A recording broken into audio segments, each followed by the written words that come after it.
এসো ছোটরা, আজ তোমাদের শোনাবো এক রাখালের গল্প। আরে বাঁচাও বাঁচাও, বাঘ এসছে। সে জোরে জোরে চেঁচাতে থাকলো।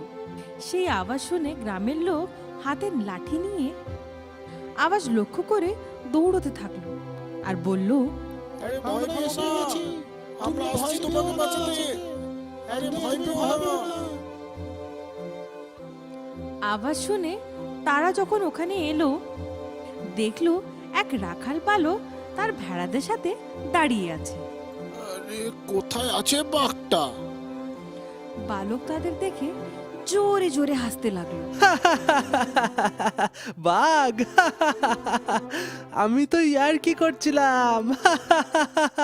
কিভাবে জোরে জোরে দৌড়ে এলে। খুব মজা হয়েছে, খুব মজা হয়েছে। গ্রামবাসী তারই মস্করায় খুব রেগে গেল।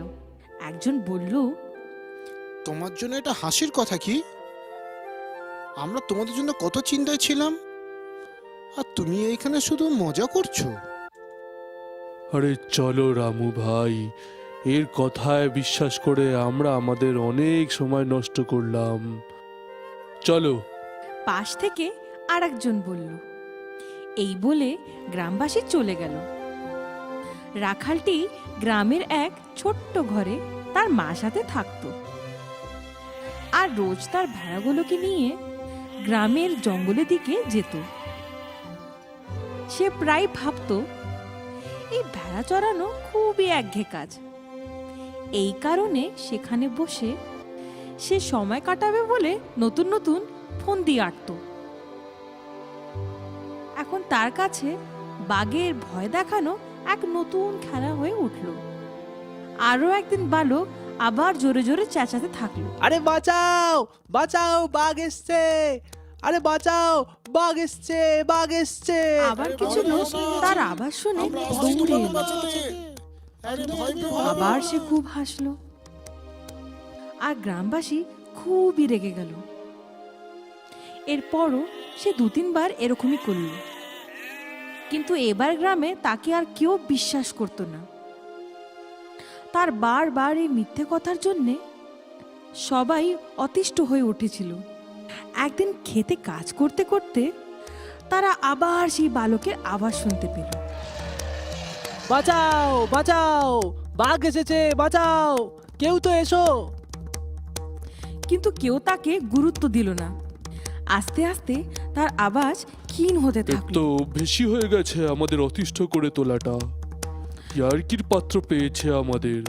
আরে বাঁচাও বাঘকে বাঁচাও, বাঘ এগিয়ে এসছে। আসতে দেখে আরে বাঁচাও, তার কথাও বাঘ বন্ধ হয়ে এসছে, গেল। বাঘ এসছে।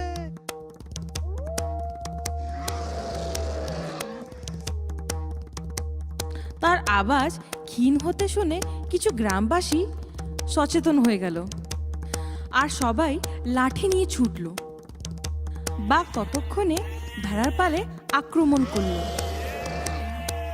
গ্রামবাসীকে আসতে দেখে বাঘ তো দৌড়ে পালিয়ে গেল। বালক ভয় পেয়ে গাছে বসেছিল। কোনোভাবে সে নিজের প্রাণ তো বাঁচিয়ে নিয়েছিল, কিন্তু তার কিছু ভেড়া বাঘের হাতে প্রাণ হারালো। গ্রামের লোকেরা তাকে গাছ থেকে নামালো আর ঘরে নিয়ে এলো।